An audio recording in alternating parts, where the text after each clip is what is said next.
celebrate with you all. This is the real party.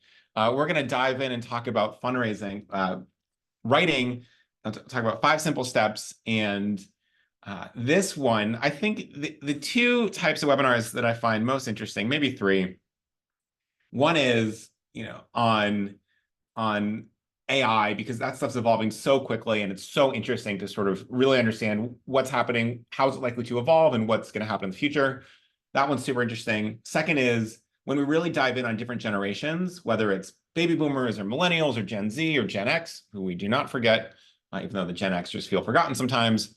Those are really interesting because we look at the history of basically the United States and the world and how that's all shaped this group of people and what that means for giving. But fundraising writing was really my first professional love. And so I'm really glad to be here and dive in with you. So a couple of housekeeping notes. This is approved for 1.0 CR4E credits. At the end of the session, please drop a note in the survey and we will make sure it's recorded. So that's really good. You'll get, if you get audited, we'll make a note for you and we'll support you there. We do that about once a month. Help someone who's CFRE audited, which is not the scariest of audits. Okay, here's the agenda for today. Big note at the bottom is we will send the recording and the slides around after the fact. So look for that. You can always share it with your colleagues, your friends, your family members, whoever is interested in fundraising writing. So that's cool. Someone will still ask in about 10 minutes whether we'll send the slides around, but you can tell them in the chat that we will. As I mentioned, my name is Patrick. Lucky to be the co-founder and co-CEO alongside my wonderful friend Jenny here. I'm currently in New York City, New York. Jenny is out in Seattle, Washington. But one thing about me, which not everybody knows, is before FreeWill and before a bunch of other stuff, I was very lucky at a much younger age to be a ghostwriter for President Obama, focused on email fundraising. Here you can see me and Barack and Michelle and Mr. Washington, President Washington in the background. And one of the most interesting things that we did here is because we had 10 million folks on the email list, which is obviously much more than most of you, we got to run experiments all the time and really see what worked and what didn't.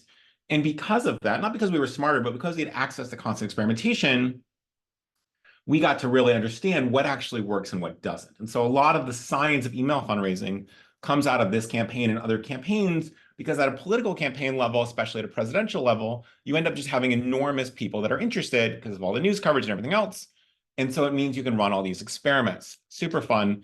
Other things to note here is, you all see me sitting down on Zoom. I'm very tall. I'm 6'4", and you can see how tall Michelle Obama is. She's like 6'2", and actually is about the same height as Barack. So really interesting stuff there. All right, we are also part of the FreeWill team. A little bit under 10 billion raised to date, more than 1,600 nonprofit partners, I think closing in on 1,700 soon. And we have more than 4 centuries of combined fundraising expertise. Many of the partners that we have are on the call. So if that's you, just a really big thank you. We love working with you. If not, we'd love to have you someday. And if you don't want to do that, that's fine as well. Kimberly says she just signed up, super excited. We're super excited to have you. One more thing about FreeWill, just to give you quick context, it's actually by far the biggest estate planning tool in the country. It's also the biggest plan giving solution for nonprofits, trusted by folks from Amnesty to American Heart to Greenpeace, United Way. And we've been super lucky along the way to be featured in the New York Times, the Wall Street Journal, AARP, Good Housekeeping, Forbes, even named top 50 philanthropists in the world in town and country, which was unexpected and fun. So that's us. Before we get started, a couple other things. We're so grateful you're here. We're so grateful you're improving your career and your work and your mission.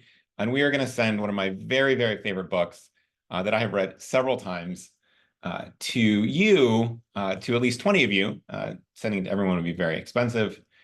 And this is a book called On Writing Well by William Zinster. Lissa and LA say it's a great book.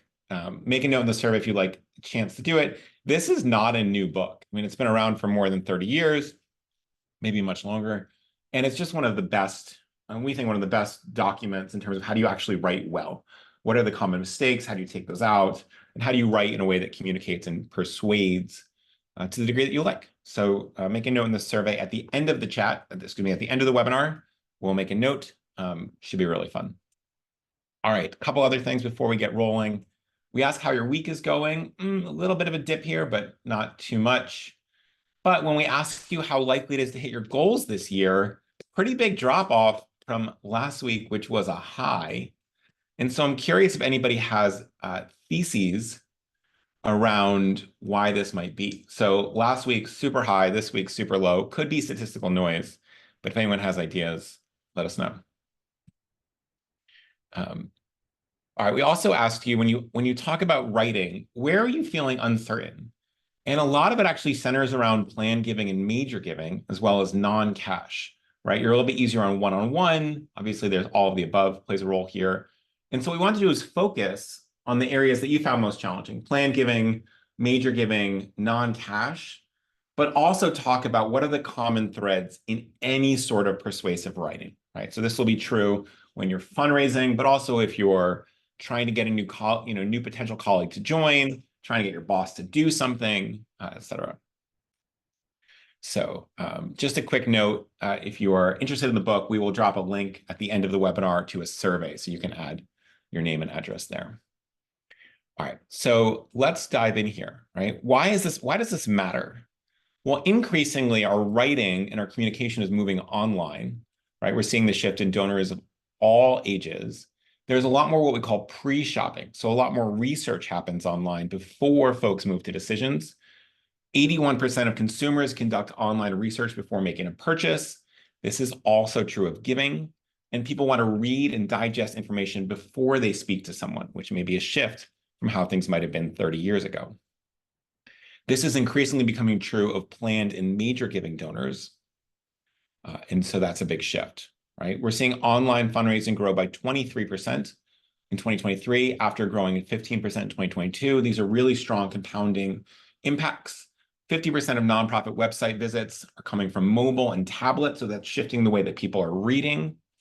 Better emails, especially written emails, equal higher open and response rates, more dollars raised. This is true at a one-to-many level and at a one-to-one level. If I'm emailing one major donor or if I'm emailing my whole list of 3 million, all of these lessons still apply. And then when we look at the data that we have with our partners, emails are the highest performing type of outreach, whether it comes to plan giving or whether it comes to what we call smart giving, giving stock, giving out of your IRA, et cetera. Some of these really big gifts that can be transformative. So when we think about this, right, we just want to be better writers. And there's nothing, one of the nice things about being a better writer is it often takes less time than being a bad writer. It's a more pleasurable experience. And so across the board, we're winning, right? Being a better writer is one of the best investments you can make in your career and honestly in your life. And it will just bring you more joy on a daily basis. Actually, as a quick aside, we'll talk about this later. As I mentioned that, one thing I'm really excited about is our next webinar, which I believe is on July 9th. So we'll take the week of July 4th off because you wouldn't come anyway.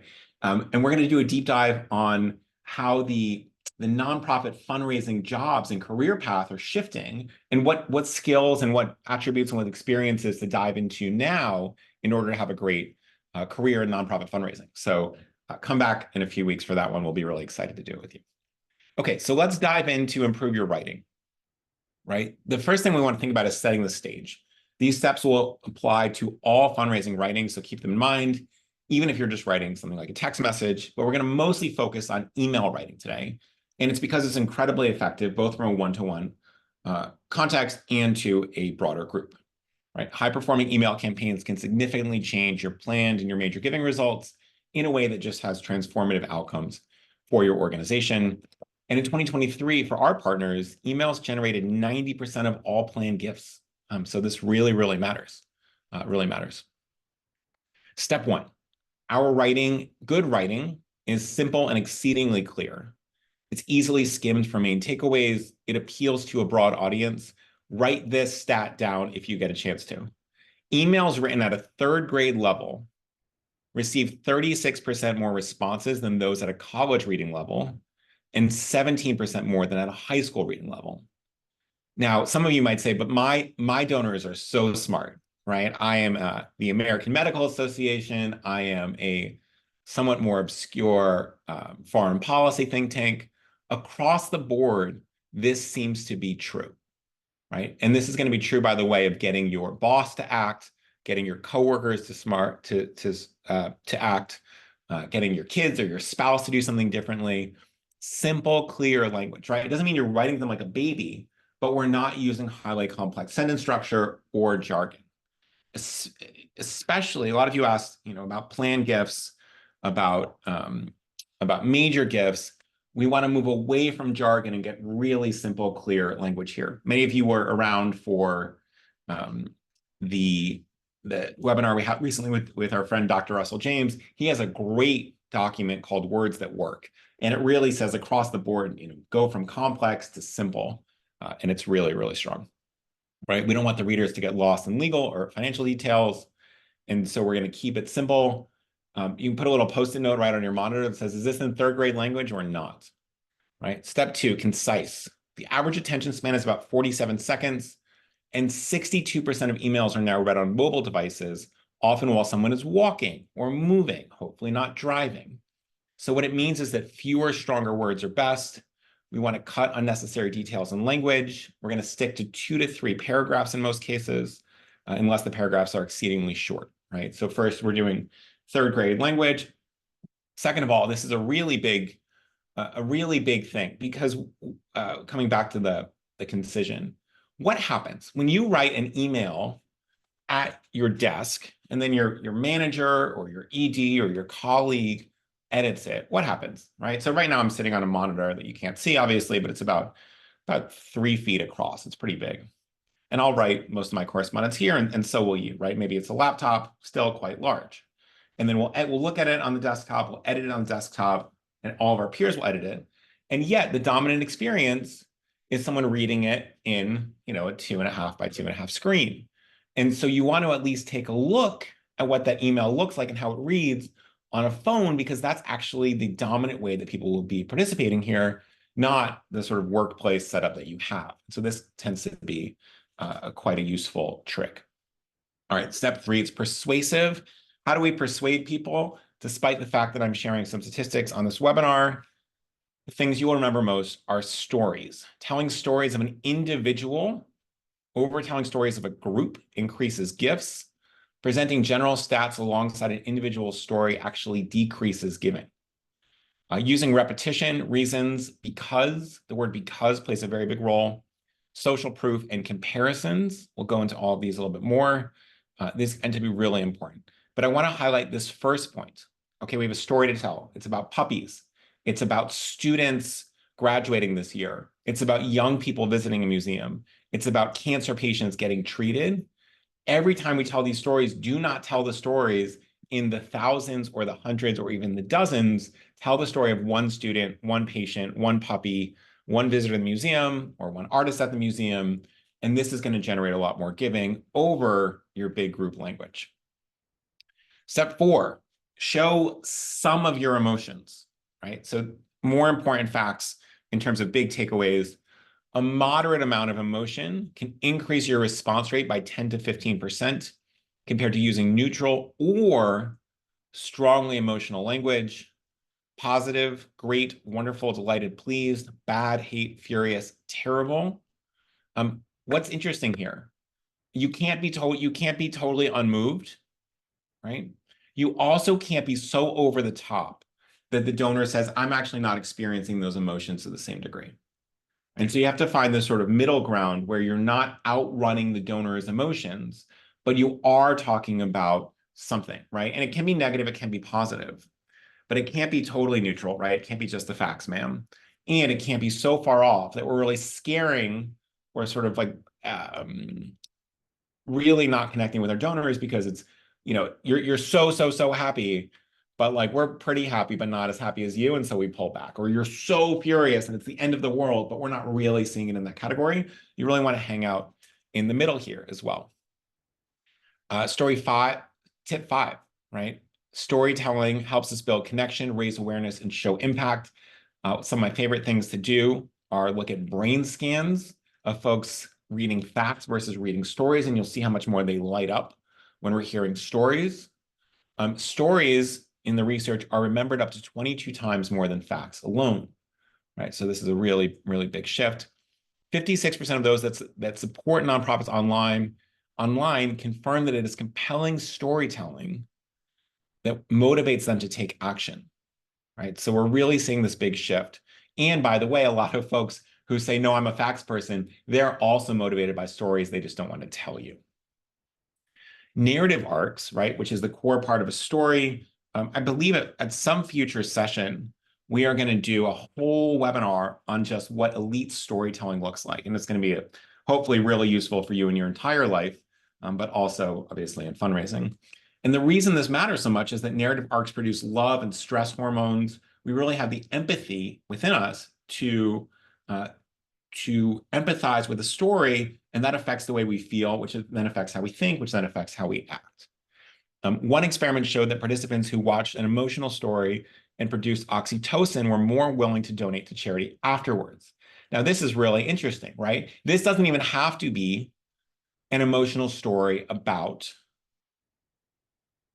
the charity, right? So, one thought is you can just, if you're raising money on the streets of New York, just go sit outside, the exit of The Notebook when that lets out as the play, the musical, I guess. Is it a musical? I'm not sure.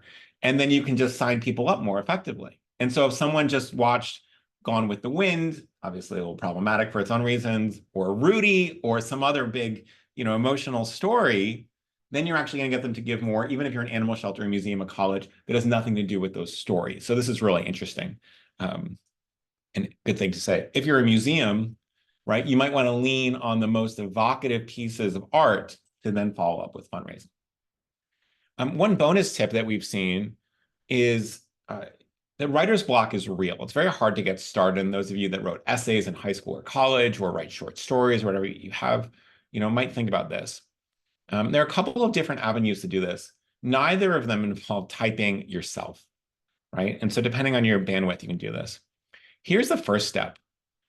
Go away from your computer and get out some pen and get out some paper. This is a pretty elementary tip, and yet it's wildly effective. And if you do this, feel free to let us know in the chat.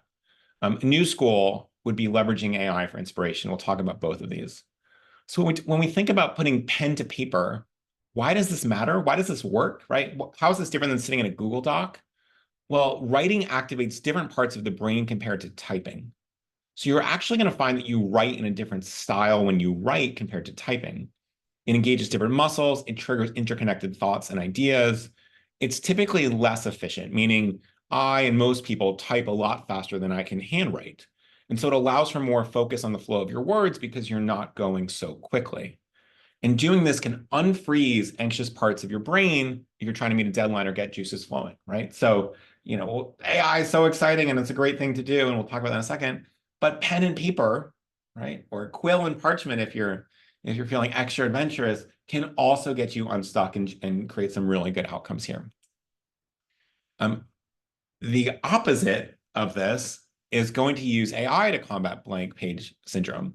And MIT research at the University in Massachusetts shows that using AI increases productivity, meaning you go faster.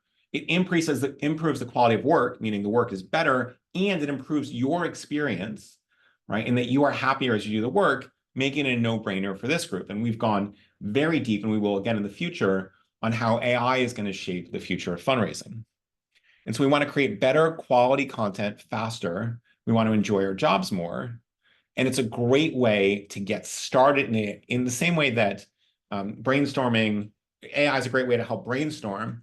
Brainstorming is a great way to get you started in AI if you feel a little stuck there, if you're not sure how to engage with AI in the first place. Now, we built a tool called Willy, which is free for you. It's been around now for more than a year and a half. No, sorry, not more than a year and a half, a little bit less than a year and a half. Than a year. We'll celebrate Willy's birthday soon. And it can write different types of content. It's already been used by thousands of nonprofits, including many of the leading in the country. It's 100% free, by the way. And it's the best of AI with a ton of research-backed fundraising best practices so that you get best-in-class content within seconds. Great use. Not replacing your own writing is super helpful. For those of you that are FreeWill partners, again, just big thank you to you. There's an even more advanced version of Willy that we call William, a little bit grown up version of Willy, and that's in your partner portal if you are a partner. What does it do? Here's just some, I'm not going to read them all out, but here's a sense. A couple of things that you want to note here is obviously great fundraising emails, direct mail, thank you notes, but also things like talking points for your next donor meeting. And so this can be really useful as well. I'm just giving you a heads up there. So let's come back. Now that we have a bunch of the sort of research behind it and some of the key reminders, let's walk through what makes a strong fundraising appeal, whether this is to a single person or to a large group. So a lot of the characteristics stay the same. One of the things that we saw all the way back to the Obama campaign is what would happen is we would spend so much time writing an email and perfect it, and then we would dash off a bunch of subject lines and test them. And the good subject lines performed like 30% better than the bad subject lines, in some cases twice as good. Yet that was such a little portion of the work. And what it reminded us is that we need to not skip over the subject line. In fact, this is incredibly important and is the easiest, fastest way to improve your overall outcomes. 64% of people decide to open or delete emails based off of subject line alone. 69% of people will report an email as spam based exclusively on the subject line, so we have to be good there. And the average person receives up to 120 business emails a day. So what's going to set yours apart compared to everything else, right? It's not just other fundraising emails. In fact, that's a tiny, tiny percentage. What it is hotels and restaurants and airlines and clothing and shoes and other events, right? And so charitable sector is a very small portion of all marketing. Just as another aside, this is going to become even more important because what's going to drive up the level of email in the very near future, at least in the US, is the election. And so we're really going to have to break through the noise even more than before. What makes a great subject line? We believe it's this concept that we call the curiosity gap. What is a curiosity gap? It is the gap between what I know and what I want to know. So your subject line should pique their interest and act as an element of mystery, but we are not going to overpromise and underdeliver. That is what we call clickbait. It's not real. Irrelevance is the top factor that turns people off from an email, and it's generally not a good look for your nonprofit. But here are some strong subject lines that make use of the curiosity gap so you can start to get your juices flowing on this. Again, if you need some ideas, you can always sit down with your pen and paper, or as I think Ryan mentioned, you can get subject ideas off of Willy. So here's an example, a fresh insight we discovered. And as I show you these, just think, would I want to click on that email or not? You crossed my mind today. Are you going to read that? You probably are. Big news from the conservation team, probably, maybe not as high as the first two. The cutest additions to our shelter. Now we're definitely going to open that and see if there's some pictures inside. A better way to help. A new innovation we're exploring, and so on and so forth, right? So what do you get here? You get a sense of, oh, this is something I would like to know, but I don't currently know. And you can start to see how this works. All right, so now we have our donors or other folks opening our email. That's the first step. Without that, nothing happens. But we're not out of the woods yet. We need an attention-grabbing first line. And the average person spends only 9 seconds reading an email, down from 13.4 in 2018. So we only have a limited amount of time. What does that mean? We're going to start with the most important information that will be relevant to the reader. And it could be updates at your organization, exciting news about your work. You want to make it clear immediately how this email is providing value to your reader. Here are some examples. I wanted to share what our team has accomplished this week. It's truly heartwarming. There's a huge change underway at the museum, and I thought you might like to know. I just witnessed a moment that perfectly captures our mission, and I thought you'd want to hear about it, right? All of these tend to be more on that curiosity gap, but it really is very clear. If you give us the next 40 seconds of your life, we will deliver some value to you here, right? So this ends up being really important. And then as we get into the body of the email, we've already talked about the curiosity gap. The impact gap is where I am a part of the story. So the question is, what is newly possible with their help, meaning the donor's help? We're defining the present moment. This month, our animal rescue took in several new litters, right, of puppies or kittens. And then we want to talk about what's newly possible with their help. Um, but the problem, right? So we have the moment, we have the problem, but our shelter is facing rising pet food costs, and the litters need extensive veterinary care. And then what we have here is the solution. With your support, we can make sure these kittens get the food and help they need to be adopted and thrive in their forever homes, right? So we've got a situation, we've got a problem, and then the bridge to a better future is you, the donor, right? That is the impact gap. So we're going to explain what their gifts will actually do. We're not going to talk about impact. We're not going to talk about help the mission. We're going to be as specific as possible. And in every study that we've shown, tangible impact always wins. One share of stock could provide 80 meals. This scholarship will help one lower income student shift the course of their life. A gift from your IRA, this is a different type of tangible, will help us reach the 90% threshold for the class of 1965. So we're being very specific. And our calls to action here, right, we need to actually make the ask. We want to provide a brief one-sentence summary of the campaign and email. We're going to build an urgency that people do it now rather than later. And we're going to use active language through verbs. So we'll show you what that looks like a bit more. So we'll give you some examples in a moment, but a couple of other additional ways to think about this, right? We're going to be human. Now, it's strange to sort of give you that, to implore you to be human, but a lot of folks end up not doing it, right? We are a real person writing to a real person. You want to practice vulnerability in your writing. If you have a personal connection to your mission or cause, make it known. This will be significantly more impactful than not. And as much as possible, keep communication by saying I instead of we, unless you are actually writing for multiple people. And as a note, don't write for multiple people, right? That's not how humans actually interact. We are built to have one-to-one conversations, not to hear the voice of on high. So other components here to think about, elements of surprise can be quite useful. So adding surprise triggers curiosity, it reduces intellectual defensiveness. Things like, did you know, or you might be surprised to learn, or some supporters are surprised they can receive more than 50% in tax savings when donating stock, and more than 70% in some cases, right? This sort of being surprised to learn, and also saying other people are surprised to learn really lowers defensiveness as well, because it gives them permission to not know something. We want to include a reason to give. We're going to make it clear why we're asking for donations. When you make a request, you'll be more successful when you provide a reason. Adding a reason to your request rate can almost double your success. And the word because is fascinatingly an incredibly powerful word that drives behavior. Today, we're sharing Sophie's story with you because you have the power to improve her life. We need your help because millions of lives are at risk right now. We're asking for a donation today because we need to build a new shelter before winter comes.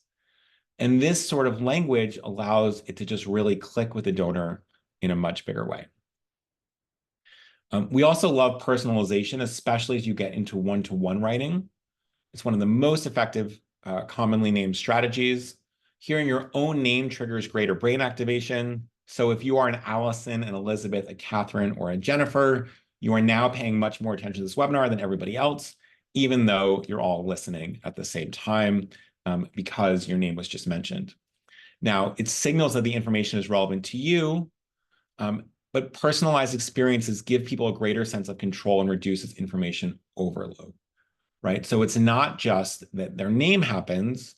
Any personal data or details the donor shared with you will make this seem more achievable.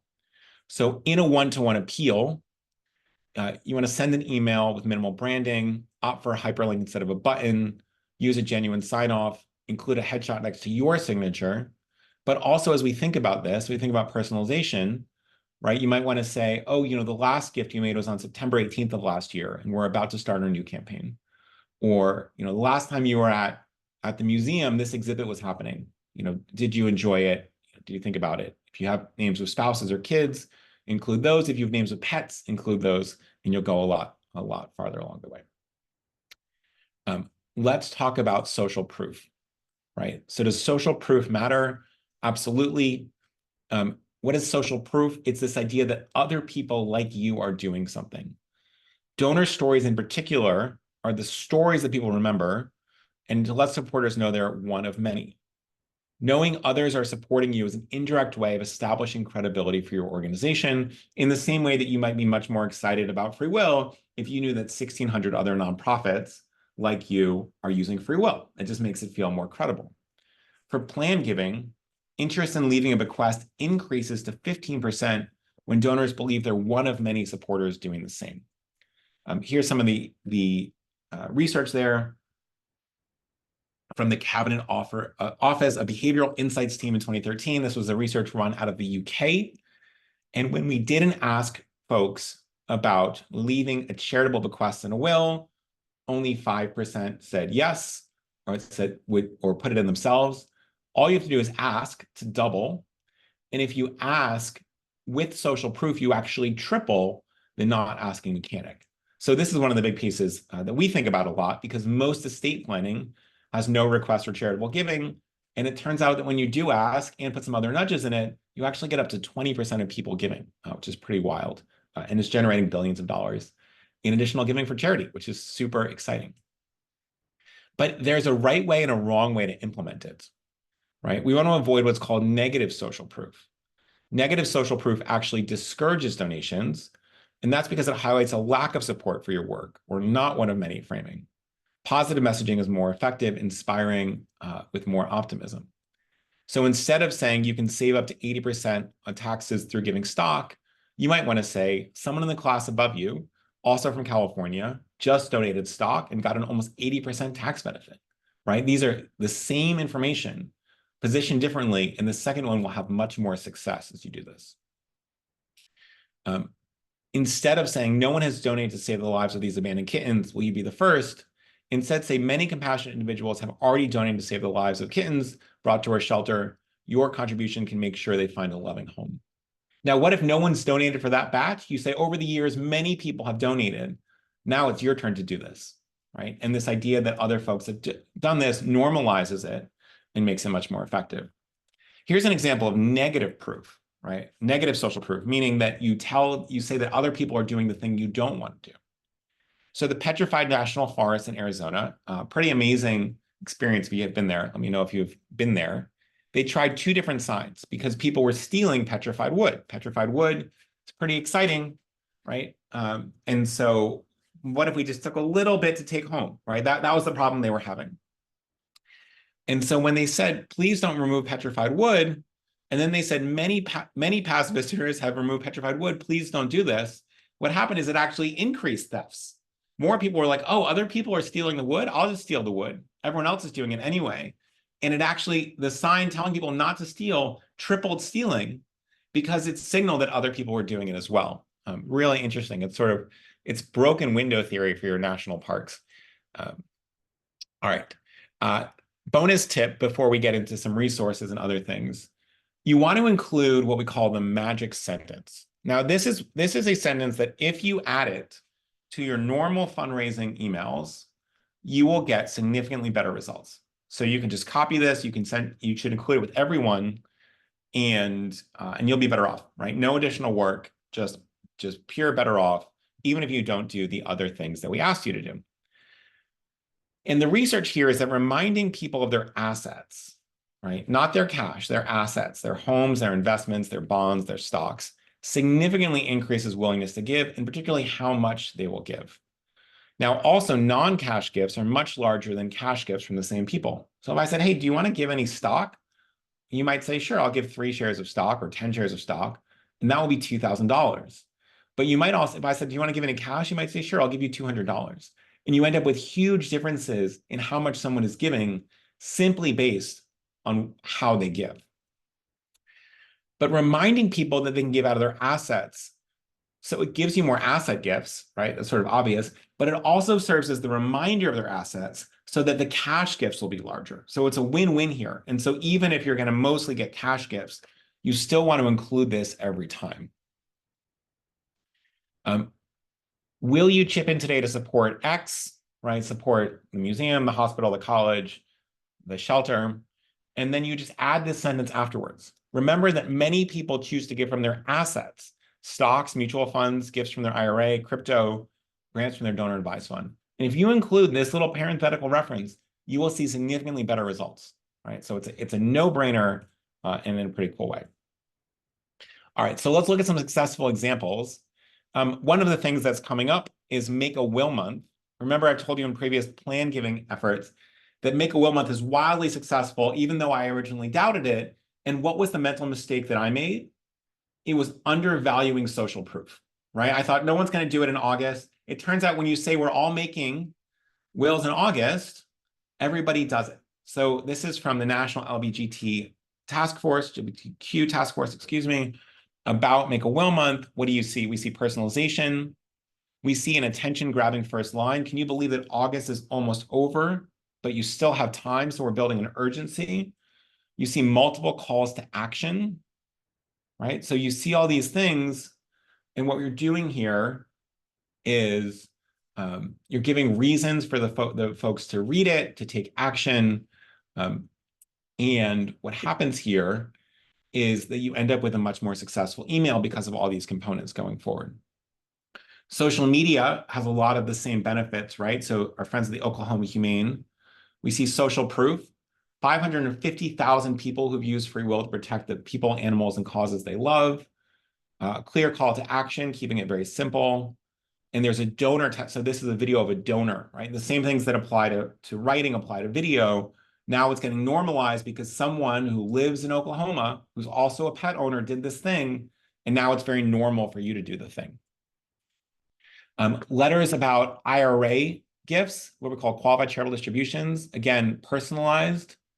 We have social proof and tangible results. From the beginning stages of working with wish kids like Desiree, 3 to design their ideal wish, etc. Everyone's doing this, right? A donor testimonial. When I turned 72, I was encouraged to make a gift to a charity from my IRA. I selected Make a Wish, etc. So this is telling the story of someone else who's done it. And it includes the tax advantages of an IRA giving for the donor while keeping it simple and clear without too much jargon, right? So there's a lot of wins here that you see in these things that are being very successful. Again, things doing, we're going to try and talk about stock gifts because stock gifts tend to be the biggest gifts, not your $50 cash gifts, but a $50,000 cash gift. And again, with Make a Wish, what do we have here? We have a pretty awesome photo, right? That's Chewbacca and one of the senior folks at Make a Wish. There's a donor testimonial, right? So we're talking about someone else who's done this. We implemented this did you know language. Did you know that if you have appreciated stock and donate to Make a Wish, it's extremely advantageous from a financial planning perspective, right? You could probably do with a little bit less jargon there. And so let's just do some final thoughts and we'll share some resources and take some questions. So when we asked you what your most effective writing strategy is, someone says writing with professional, but from the heart. Someone else says the donor's personal connection to the mission, focusing on the problem they want to solve that our organization addresses. This is a really important point, right? You are the conduit for impact the donor wants to have, and they can't do it themselves, so they can give you money and you can do it. Framing the ask to the relationship in need. Using Willie or William for AI writing has helped to keep me from falling into language ruts, meaning getting too predictable. Telling the stories of our students and letting our students tell their own stories tends to be really effective. And here's your final checklist before we wrap up, right? You can just print this out when we send you the slides. Does your subject line inspire curiosity? If I read for 9 seconds, will I want to read more? Is my story compelling and persuasive? Does a 3rd grader know almost all the words in this message? If there's 1 or 2, it's okay. If there's 30, it's a problem. Do I give reasons for what I'm asking for? Have I highlighted the impact gap, right? What's going to bridge if the donor participates? And do I sound human or do I sound like an institution? So print that out, take this. Thank you, Lauren, for sharing that. It's very helpful. A couple of resources. And so my colleague, Phoebe, thanks, Phoebe, is going to drop a link in the chat right now. If you go to the chat, it will be the very bottom message. So thank you, Phoebe. And a couple of things. So if you don't mind, click on that link right now because it is super helpful to us and it is your chance to get all the resources that we're about to talk about. So the first thing is we're going to send a copy of On Writing Well by William Zinsser to 20 people as a gift. And if you don't get this, you can always find it at your favorite local independent bookstore. Make a note in the survey. Again, please add your address so we can send it to you. And then one thing I want to share before we get into some other things is people have asked a little bit more about other people using FreeWill. And so I just wanted to share a couple of examples. So our friends in the American Heart Association, particularly led by Pam Leonard, who is brilliant over there in their plan giving program, they recently started working with FreeWill on the Smart Giving Suite, which provides a user-friendly way for donors to take action, enhancing the donor experience and making the team much more efficient. It allowed and improved their ability to match donor info with funds, solved a huge problem, and allows them to effectively steward donors. What Pam says is, before FreeWill, we were talking to donors about non-cash gifts, but now our partnership lets us move from education to action. And so feel free to follow her lead. Speaking of, on Thursday, in exactly 47 hours from now, we are going to do a short, probably about 30-minute session walking through some of the smart giving tools that FreeWill provides. We'd love to have you if you're interested. So join us on Thursday if you like. It should be a lot of fun. Before we get to Q&A, we'll do about 5 minutes of Q&A in a second. Please, again, fill out the survey. That link is in the chat. As I mentioned before, on July 9th at noon, so that'll be a Tuesday as well, at noon Eastern, we're going to do a really deep dive on a topic that I find totally fascinating, which is the future of work and the future of nonprofit fundraising jobs. So if you look at the next 10, 15 years, there are a bunch of trends that mean those jobs are going to be very different than the jobs 15 years ago. And if you're not retiring next year, it's really important to understand how is this shifting, where are the most exciting jobs and career paths going to be, what's going to be a dead end, right? And really make sure that we have that information up now so we can get a real sense of how everything is forking and what decisions we want to make this week and this month and this year in order to shape our career going forward. So I'd love to have you here for that in 2 weeks. And of course, you can always just shoot me a note at patrick@freewill.com, or you can find me on LinkedIn. My last name is Schmitt, Schmitt. Maria says, can we also address post-career opportunities for those of us who will be retiring in 5 years? Maria, happy to try to include that as well, right? Because one of the defining characteristics of the next 5 or 10 years in nonprofit fundraising is a wave of retirements as baby boomers age into retirement age. And so what are the opportunities there and how might that look? So with that, we're going to tackle a couple of questions and we'll probably wrap a few minutes early. Elizabeth says, how has the expected writing style, formal, casual, etc., of nonprofits changed with the introduction of AI? Elizabeth, we haven't seen a big shift. What we are seeing is a little bit more personalization as people are using it. But most AI and some good tools can really match your tone. And so it's really going to be shaped by how you've historically written and how that might shift based on what kind of language is being mirrored. Samantha says, does the advice to keep writing simple go for direct mail pieces as well? Yes, Samantha. So Samantha, direct mail tends to have a lot of the same rules that we've talked about, right? Get that impact gap, right? Get that curiosity gap going. Tell stories. Don't tell stories of groups of people. Tell stories of one person. Lala says, are general statistics the same as statistics from within your organization to show impact? Yes. Yes. So the more that we can focus on stories and not stats, even though it's tough because we want to talk about the incredible stats that we've generated, just please try it a couple times and see if you're raising more money that way. Anonymous question. Can you raise money by appealing to be a part of a winning team that is doing great work and wants to be even better? I find it hard to focus on a deficit model when speaking about supporting the arts. Yes. So this impact gap doesn't have to be a problem. It can be an opportunity. So you might say the demand for our most recent exhibition is off the charts, and we want to extend 2 hours to make sure that families with kids can come as we're open late. But to do that, we're going to have to increase our expenses. And if we can cover those expenses, an extra 3,000 people will get exposed to the arts, then you end up with a really good system without being like, sort of woe is I dynamic. So feel free to do that as well. Great question. Anonymous question, another one, it says, what if your organization is not doing quote unquote charity work, but rather social justice or advocacy? In regard to giving tangible outcomes, do you have advice on how to position this kind of ask? Yes. So what you obviously can't say, well, with $10,000 more, we're going to pass new climate legislation. But you might say, our organizers are getting volunteers right now to bus to DC and visit one-on-one with their senators and representatives. We know that one-on-one visits are the most effective way to change senators and congressmen's minds, but the bus tickets are expensive.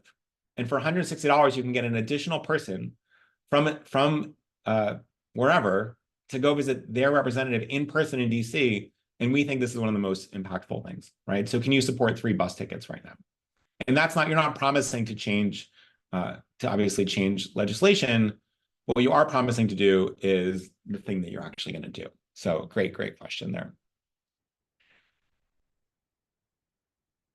Terry says, should the director of the charity or the development director's name be on correspondence, or should you rotate them? Terry, one thing that we really like to do, and this will be our last question, when we were doing the Obama campaign fundraising and later running email fundraising for him after he was elected, we had a couple of characters, right? And so there was the campaign manager, there was the field organizer, there was the finance person, there was President Obama, there was Michelle. And for those people, and you don't need to do dozens, but you might have 2 or 3, right? Each of them should have their own perspective as opposed to it being the same thing. So your program director might be the person who's up close and personal with the stuff that you're doing, right? Your executive director might be the one talking about the 3-year vision. But you should think about, well, how would this person talk about this? And how would that person talk about it? What's their tone of voice? And what's this person's tone of voice? And really create a different persona for each of them and figure out which one is one of them funny, is one of them more formal. How do you think about balancing that? But really make sure that we're not just writing the same thing and then putting 5 different people's names on it, because then that doesn't feel like there's actually multiple people in the organization. So that sort of personal connection that people can really form with that individual will help along the way and generate more connection and ultimately more giving. So I hope that's helpful. And with that, we're going to pause here. We're going to end a few minutes early to get you all a little bit of time back before your next conversation. But happy summer. So glad to have you all here. Really just delighted to be with you. Looking forward to, if you don't mind joining on Thursday and in a few weeks. We'd love to have you. Really enjoy this as a part of our lives, being able to share all this with you. And so thank you so much, and have a great rest of your week.